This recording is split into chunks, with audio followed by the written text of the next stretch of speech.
ok nhớ dâu nói trong phố như sẽ là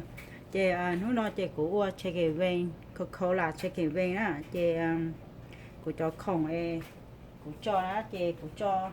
bỏng e oyster sauce thế bỏng e mushroom soy sauce nó thế chị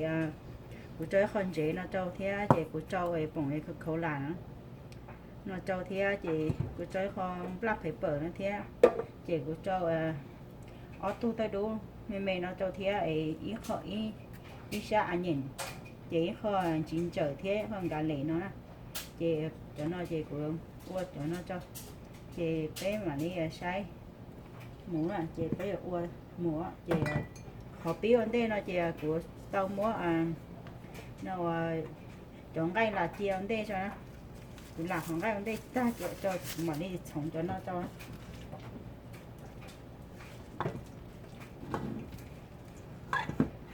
để cho chị cái về nó chị có tụi mình rửa hũ tụi mình rửa hũ thế có tụi mình sống nó tả chị có tụi mình rửa hũ chị có tụi mình sống nó tả nè chị xin nói chị cũng chơi họ thì cũng lại nó black pepper thế so trâu so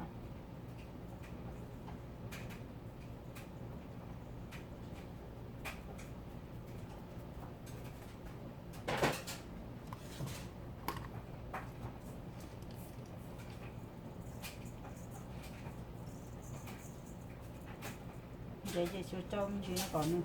ăn chế thế này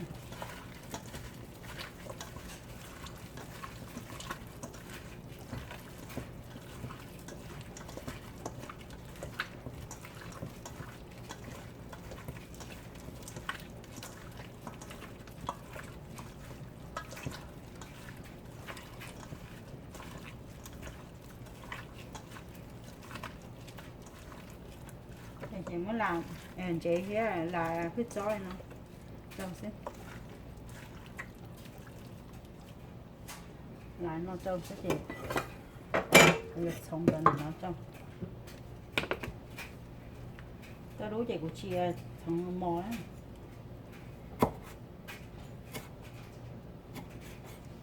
sống nó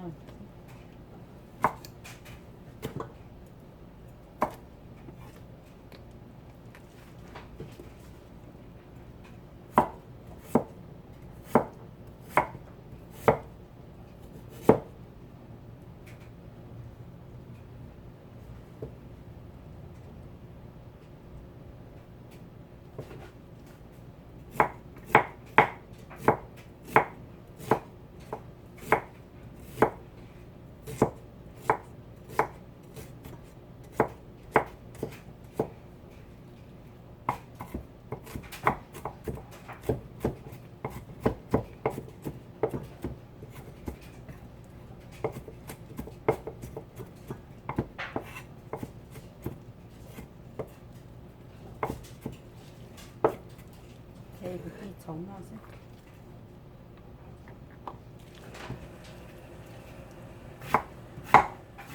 nó lại nhìn nó lại xa nhìn trâu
mà hay gì thực tế rồi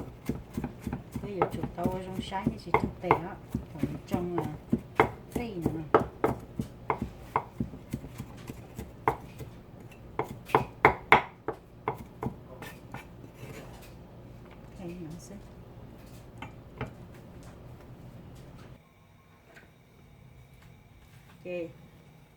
giờ cho nó chỉ lý khó cho thôi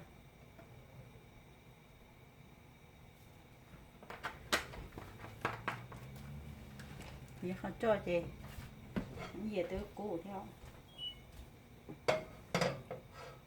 thì cho chị có cho nhưng mà cũ mình chỉ cho chị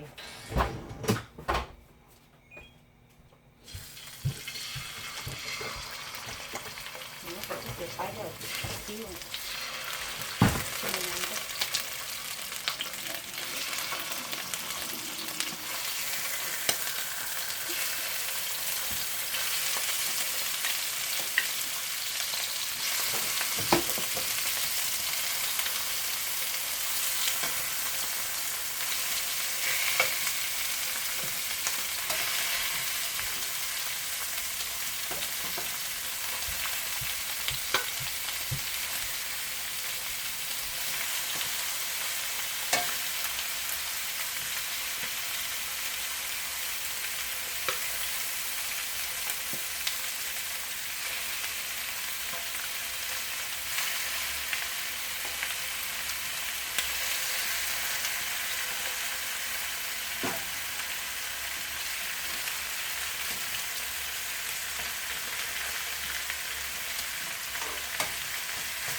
thì mua ký liệu mà thì muốn tránh trời rồi mình cứ tới với họ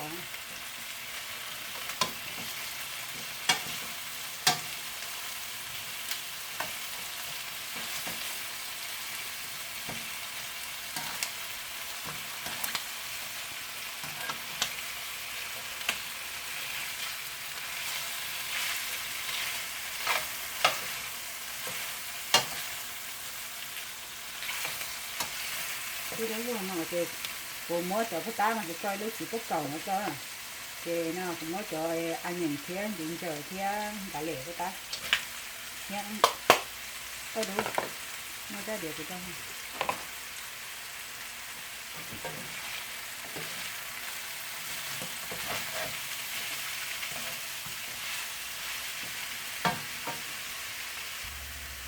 chị cũng mua không nó hiểu ta hậu thì cũng nó ký nó chưa chị cũng mà đi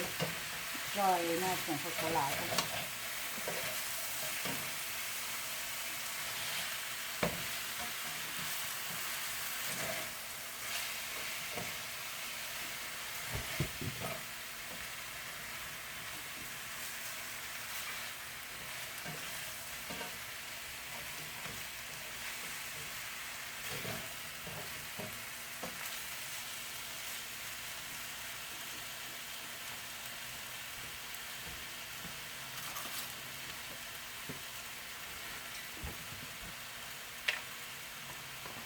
giờ nó là cứ cho phòng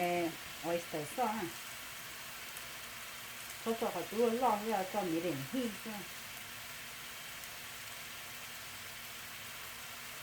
แต่เราจะอยู่จอยอะไรอยู่เหนือใช่จะเอาใส่ซ่อน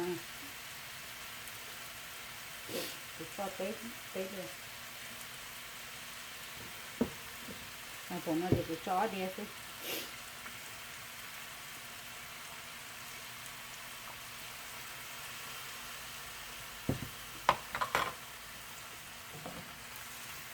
cá khô đi ơi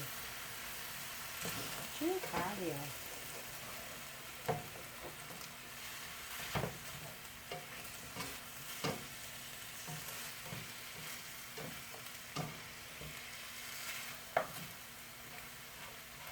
chứ cá khô đi đó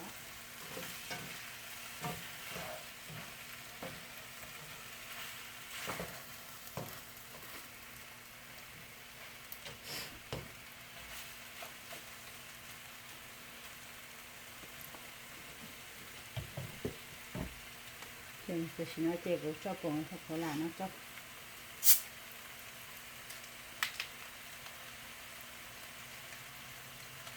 cháu cho không là nó cho đi cho cái nó đi hay gì kia à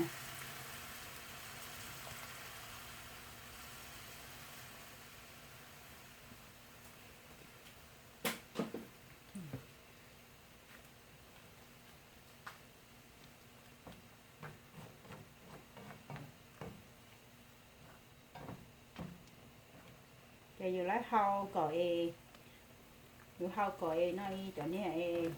qua cái xí khẩu lạ nó lâu ta thì rồng nó lúc hao khứ rồi thành chế lúc hao là khứ còn cho cô nó lâu ta thì rồng để chỉ nó hao là chỉ khứ là đi tay chỉ nó ăn xong ok muốn hao là khứ cho quậy cái này lâu ta thì cái này cá nè ok cái sấy xe mình lo quay chả mình cứ lo quay ở ta đó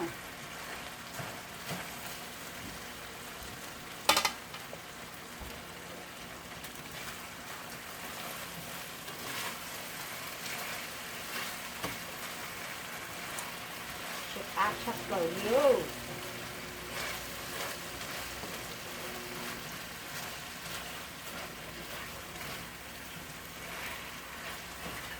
cho nên nó có ta cái áo đi mò thế nào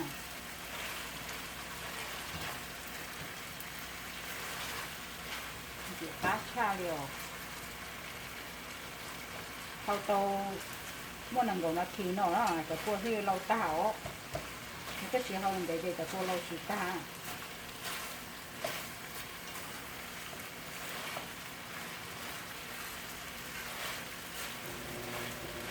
thế thì cô lâu tao để cái áo đi nó cái tàu nó áo nó cái tí nó đúng không mà cái nó cá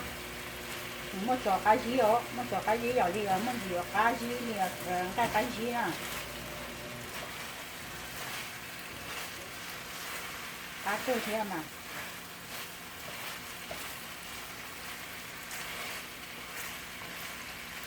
chỉ có cầu thì nó nói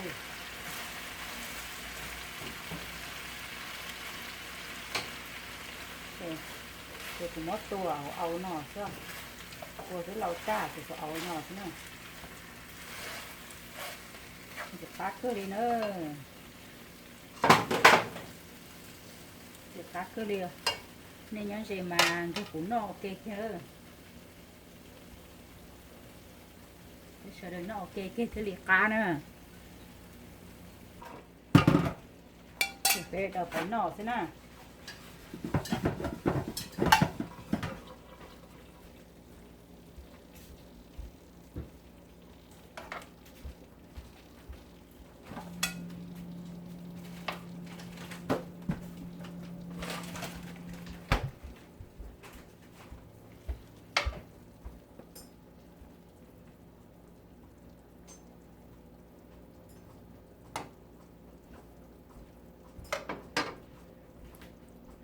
sai rồi chỉ cá cứ liều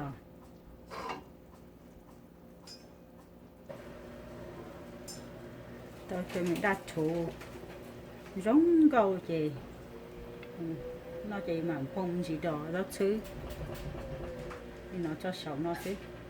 chỉ dùng thì nó có gió vậy nhưng mà đi chỉ có gió nó thế nào giống câu cứ liều nên chỉ cá cứ liều